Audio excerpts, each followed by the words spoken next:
उधर कहा ध्यान किधर है? हीरो इधर है। कि सोचते हाउ वाला हाथ है, ये वाला नहीं है। कि सोचते नहीं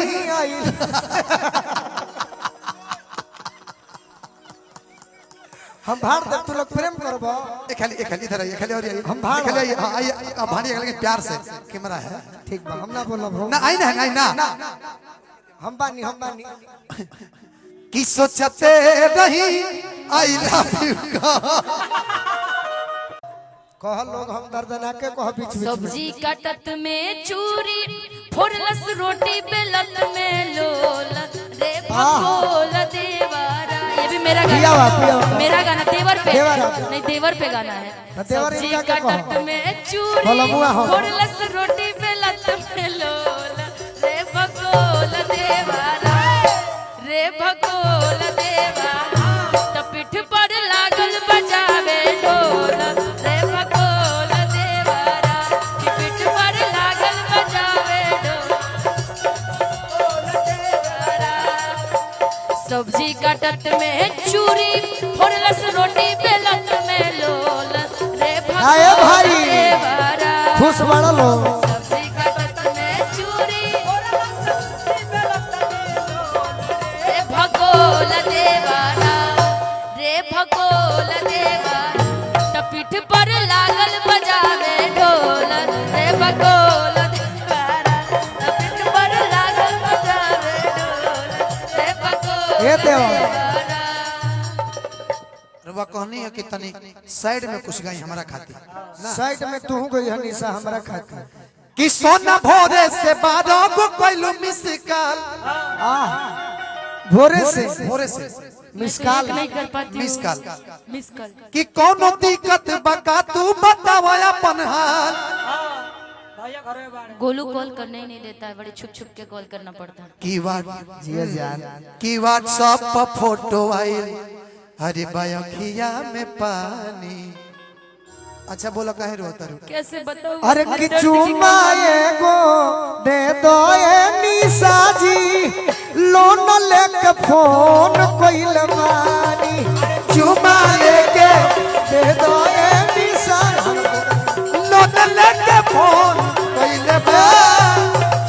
बाकी बन गइल है बाकी रौरा पूरा बात कि अंतिम बाया के जान मिलला कि तो सदा के होके जात बानी। कि अंतिम बाया के जान मिलला।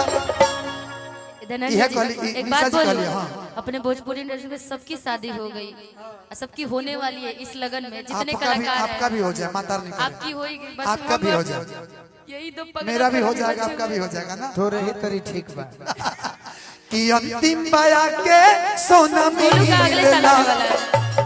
गोलू का अगले साल होने वाला है शादी। गोलू भैया अंकेश भैया के अगुआ बना दी। हम भाड़ा भोखले बनी जो ही तार बियाह के बाद लड़का हो जाई वही दिन हमार दिन धर आई। तार जरूरी भाई से कि उम्र में तुम बड़ी हुई विश्वास करो। गायकी में तुम मेरा सम्मान करती हो, धनंजय बाबू सम्मान करते हैं, लेकिन उम्र में मैं छोटा हूँ। मेरा उम्र 23 साल है। मेरा भी सेम ही है। केहू कही जे कि 23 साल के बिया बाबा कि जहिया बारात तोरे आई रानी। ए गोलू भैया कि जहिया बारात तहर आई रानी आ डीजे बजा के गोरी आई रानी। जहिया बारात तहर आई रानी डीजे बजा के गोरी। जहिया बारात आई तो ये का होई? तुम रात बरा तोहरा के डांट कैसे, तुम रात बरा तोहरा के डांट कैसे, तुम रात बरा तोहरा के डांट कैसे। एक गो दिल बाटे, एक गो दिल बाटे, बात कैसे हो बात कैसे।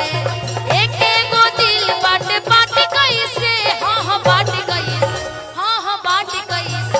तुम रात हवा तोहरा के डांट कैसे, तुम रात हवा तोहरा के डांट कैसे। करे से लभ कैलू ओकरे से परेशानी बा।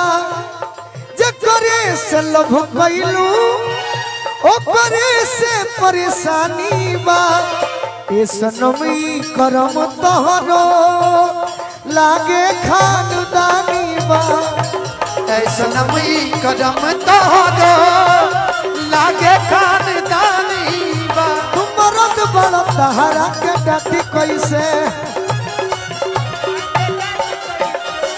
रोज रोज जाला तू सौतिन के भीरी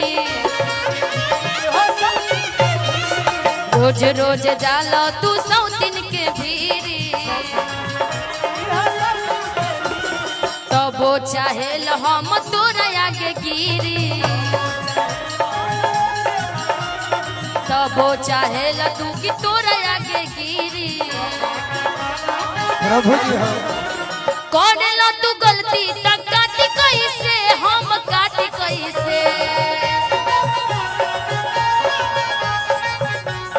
पुरुष प्रधान देश है करेला तू गलती त काटी कैसे हम काटी कैसे हाँ काटी कैसे चाहे आप कितना वो बुरा बोल लीजिए हमको लेकिन क्या करे पुरुष प्रधान देश है ना बोलो। तू मरद हवा तोहरा के डांट कैसे तू मरद हवा तोहरा के डांट तू मरद हवा तोहरा के डांट कैसे ते पगली डांटले थोड़े ते तो डायरेक्ट केस कर देले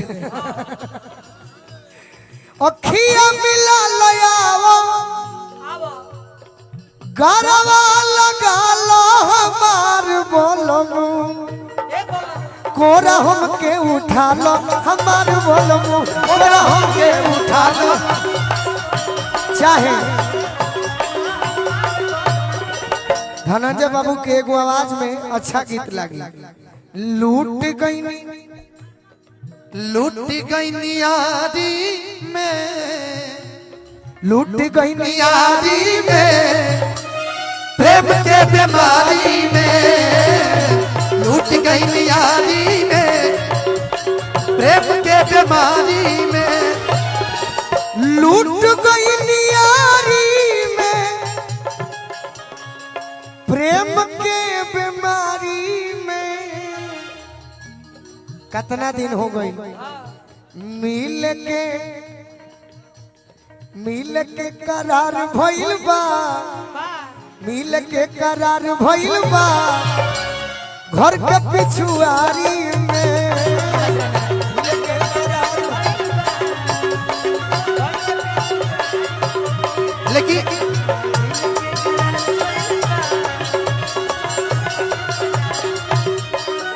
बोलू भैया मिले के करार भइल बा घर के पिछुआरी में लेकिन एगो पवन सिंह जी के बड़ा पुराने को गीत आई रहे कतना दिन से एगो लड़की के रही फेरा में हम लागो जीवन के उनका फर्स्ट एल्बम के गाना है हाँ कि सोचते रही आई लव यू कहो सही में बात भाई सही बात बा। गिरिया खा कि सोचते रही आई लव यू कहो सोचते रही आई लव यू कहो कल दोस्त ले भागल बलिया वाला एही में लाइन बा नाम ना धरे हम के करू लड़की रहे खाली बस इतने कहब खिलाड़ी बड़की रहे बड़ा की जियो जान बहुत सुंदर बात कहे अतने कहब की खिलाड़ी बड़की बिया बहुत नाम ना धरे हम के करू लड़की रहे खाली बस इतने कहब खिलाड़ी बड़की रहे भागल तबे पता चलल रहे दोसरा से बाझल बलिया में सोचते रही आई लव यू कहो सोचते रही हेलो